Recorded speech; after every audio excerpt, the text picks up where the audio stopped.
You can create these effects in just a couple of clicks. Add video to timeline and place text on the top of it.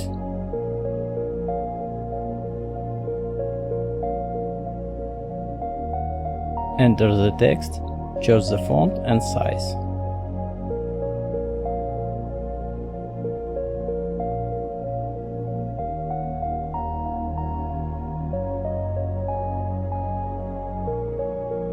To add depth, go to Shading tab, select the source element and enable.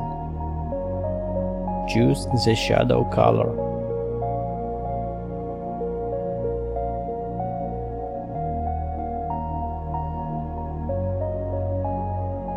Go to Effects and find Fast Noise.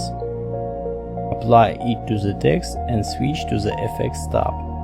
From Presets, select Water Surface.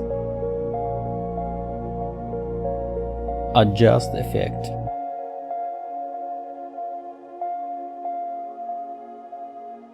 To learn more about the features of DaVinci Resolve, don't forget to subscribe to channel.